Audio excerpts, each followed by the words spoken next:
今集我諗由一個人嘅故事講起。19歲嗰年，有個法國女仔喺夏威夷啦，由一個瀑布上面跳落水，就係嗰一下，佢跌斷咗脊椎骨啦，幾個月就埋返。但係跟住落嚟嗰幾年啊，有另一樣嘢一路冇好返。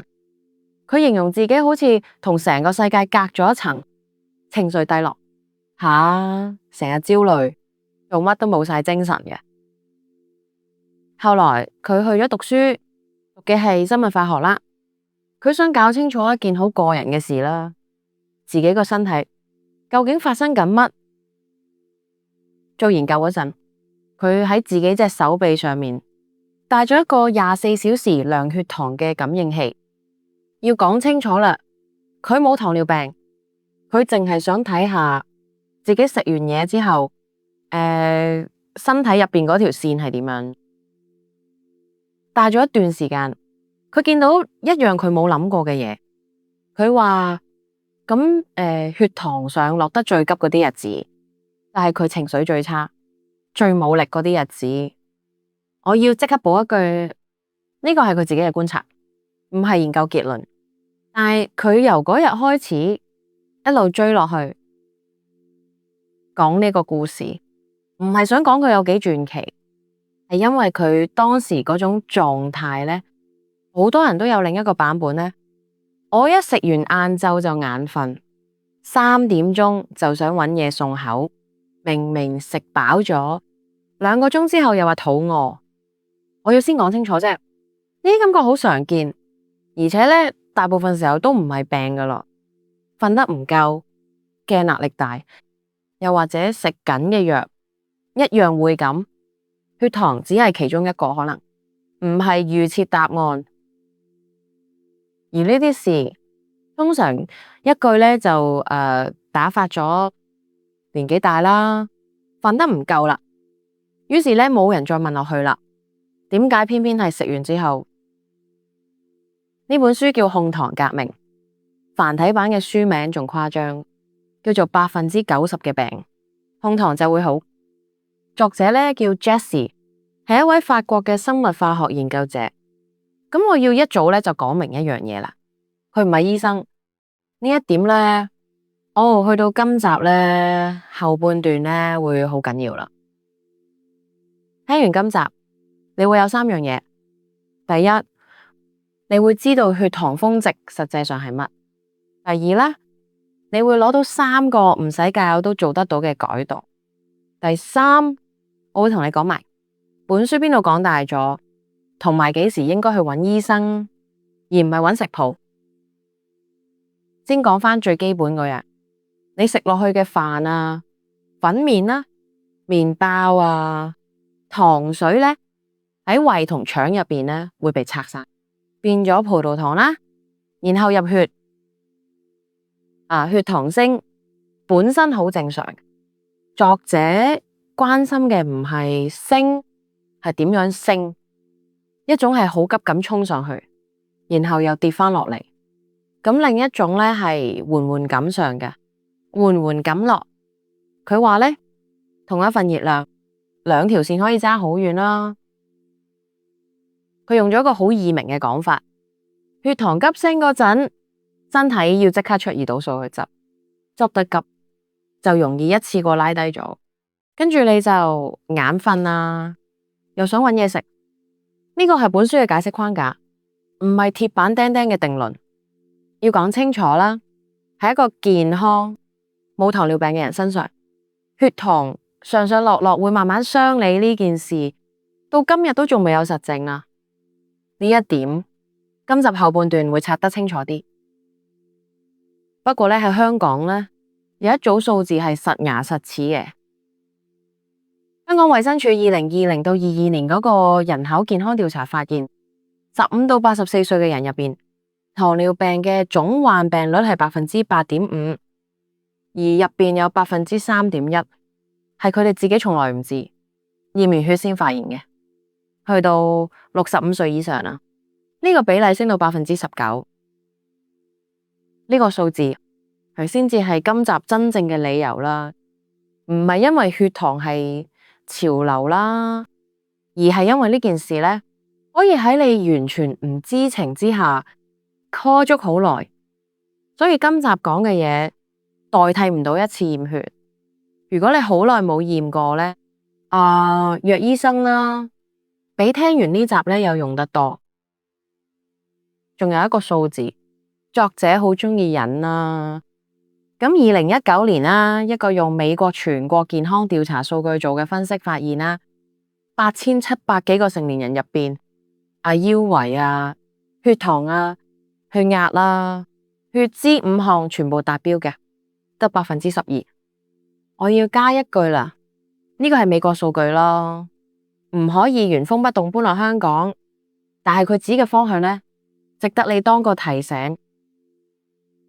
好，入正題，第一個改動啦，係全書最反常識嗰個，唔係叫你食少啲啦，唔係叫你戒飯，係叫你換個次序食，同一碟餸，同一碗飯，同一份嘅熱量，淨係改變邊樣嘢先入口，飯後血糖會唔會唔同？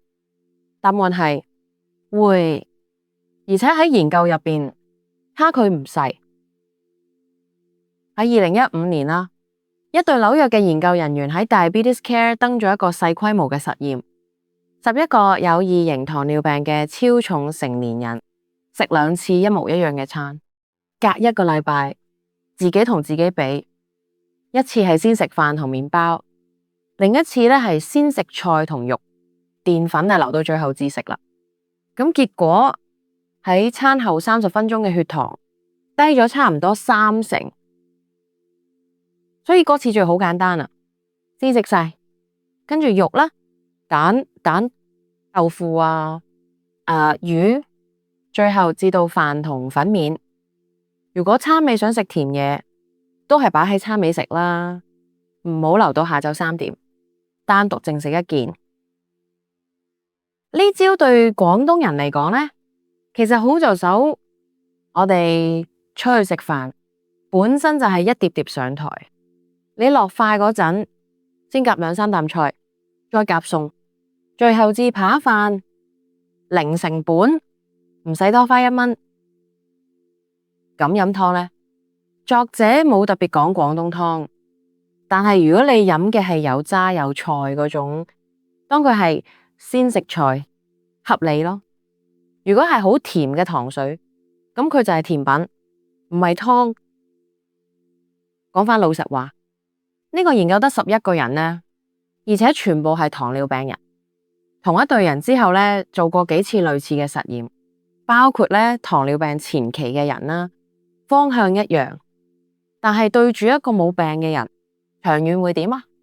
到今日仍然未有大型嘅長期研究答到，咁所以呢一項我俾 B 減。所以今晚呢，第一個動作呢，就係落筷嗰陣啦，頭3啖夾菜就係咁多。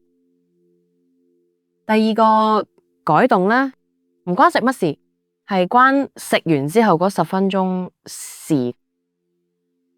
好多人食完飯第一樣嘢就係攤喺梳化，而血糖升得最高嗰陣，通常呢，就係食完之後嗰個鐘。作者話，如果你揀喺呢個時候喐一喐，條線嘅樣會唔同。呢個有幾好嘅研究撐。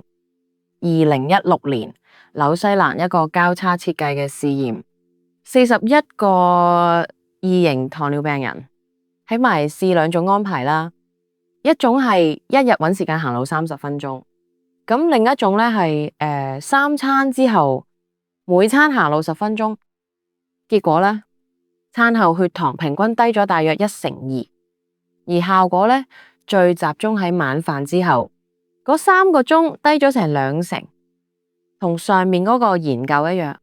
呢41個人全部都係糖尿病人，不過呢，飯後行路10分鐘呢件事本身對冇糖尿病嘅人嚟講都夠安全，值得試。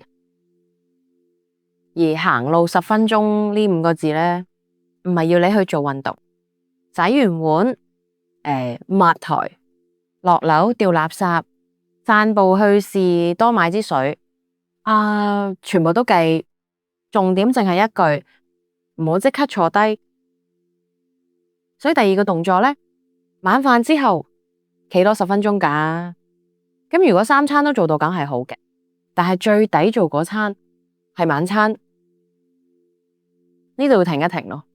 講句好緊要嘅嘢，咁如果你有心臟病啦、血壓高啊、關節唔掂，或者已經好耐冇喐過，就由3-5分鐘慢慢行路開始，同埋問聲你嘅醫生啦。行路嗰陣如果出現胸口息悶、頭暈想暈啦、心跳唔規則，或者辛苦到透唔到氣，即刻停低，叫人幫手打999或者去急症室，唔好頂硬上。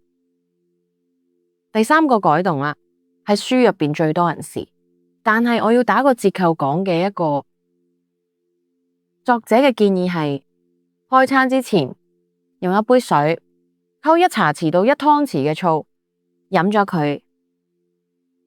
2017年一個統合分析，即係將好多個細研究夾埋一齊計，發現食飯前飲醋確實咧可以壓低餐後血糖同埋胰島素反應。不過我要老實講啊，咁我哋入邊咧就大部分嘅試驗人數細啊，嘅時間短啦，佢哋量到嘅係食完嗰2個鐘嘅數字，唔係幾年之後身體點。所以咧呢一項我俾私家唔會俾高過咁啦。如果你想試，有4樣嘢要記住。第一咧就必須溝水，唔好乾飲純醋，佢會傷食道同牙齒表面。第二，用飲管飲，飲完掃返啖水。第3，咁如果你有胃酸倒流啦、胃潰瘍、學過啦，或者食緊胃藥啦、糖尿藥、去水丸或者血壓藥，飲之前問你嘅醫生。第4，飲完覺得唔舒服就唔好飲啊。如果你唔想掂醋呢，其實有個更穩陣嘅版本。開餐之前呢，先食一碟菜，作者自己都講啦，先食纖維同前面第一招根本係同一件事嚟。咁所以呢，第3個動作呢，我建議你揀返穩陣嗰個，即係開餐之前啊，咁就先食一碟菜。醋呢係額外嘅選項嘅，唔係必需品。講到呢度，如果我就咁收工，就對你唔住，因為呢本書係有俾人鬧嘅地方，而我覺得你有權知埋呢一半。第一係書名，90%嘅病控糖就會好，呢個講法冇任何研究撐得起。血糖係其中一件重要嘅事，但係佢唔係90%疾病嘅總開關嘅。第二，好多營養師同醫生都指出啦，咁我哋書入邊引嘅研究呢，好多人數好細嘅，而且係做喺糖尿病人或者血糖偏高嘅人身上，將呢啲結果呢推去所有健康人，係作者推多咗一步。第3，亦都係最緊要嗰點，對住一個冇糖尿病、身體正常嘅人嚟講，食完嘢血糖升2-3個鐘之內跌返落嚟，本身就係正常嘅生理。呢啲小波動係咪會慢慢傷你身體呢？到今日仍然係未有定論。仲有一樣，我覺得值得講埋，而家好興買個血糖感應器自己帶住。有醫生係提出，冇病嘅人呢，日日盯住嗰條線啊，好容易呢將正常嘅波動呢當成問題嘅，搞到越食越驚，甚至影響同食物之間嘅關係。如果你個目的係想知自己身體點，但係驗血同埋睇醫生先係正路，咁係咪即係本書冇用？唔係，你留意返今集3個動作啦，嗌食菜。食完喐10分鐘，開餐前一碟菜。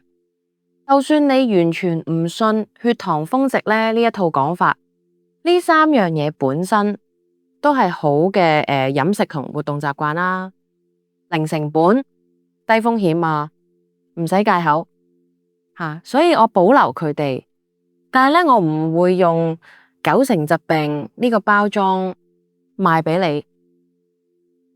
收之前呢，有幾個信號，我諗你記住。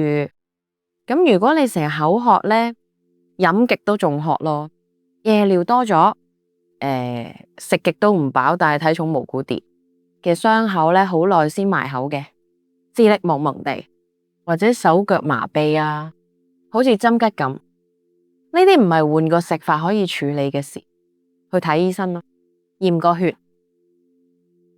仲有一樣嘢，比乜都緊要。如果你而家食緊糖尿藥或者打緊胰島素，千祈唔好因為聽咗今集自己停藥啦、減藥啦，或者係改劑量。而且咧要知啦，改咗食法啦，再加多啲運動，喺某啲藥嘅情況下咧，係會拉到血糖過低噶。你想改就同你嘅醫生啦或者藥劑師講一聲，等佢哋幫你睇住個藥。咁血糖過低係點噶？手震啦，飆冷汗，心跳好快啦，突然間好肚餓，頭暈，該入網查查。如果係咁呢，即刻食大約15克糖、3粒方糖、半杯果汁或者一排葡萄糖片都得。等15分鐘，再睇下好返未？唔得就再食多一次啦。但係嗰個人已經神志唔清，嗌極都唔醒，唔好餵佢食嘢飲嘢，架打999。埋單4句。第一食完血糖升係正常嘅，本書關心嘅係升得幾急。第二，同一餐你食菜，但最後。第三啦，飯後喐10分鐘，晚餐嗰次最抵做。第四，90%疾病係一個書名，唔係一個研究結論。今晚第一步就揀最易嗰個。今晚食飯落筷之前望一望啲碟菜，頭3啖啦，夾菜，唔使買嘢，唔使戒口，唔使等聽日。3、2、1，由今晚開始。因為呢，身體同數字都一樣嘅，佢哋唔係一餐之間變差嘅，亦都唔會一餐之間變好，係一餐一餐咁噶，一晚一晚咁行路。你未必控制到過去食咗幾多，但今晚碗飯點食，你係有得揀。如果呢集又幫到你，訂閱一下，順手開埋個鐘，下集出嗰陣揾得返。身邊如果有人啱啱驗到血糖偏高，或者成日話自己食完飯就眼瞓，轉啲集俾佢，咁但係都同佢講埋，係咪要驗血，要睇醫生。下集呢，我哋會再拆解多一本好書嘅，照樣有研究出處，照樣講埋邊度講大咗。最後要講清楚一句，今集講嘅全部係書入邊嘅內容同研究，唔係醫療建議。如果你有任何身體狀況呢，或者正喺度食緊藥，請你同你嘅醫生傾，唔好用一本書去取代一個醫生。多謝你睇到呢度，我哋下集見。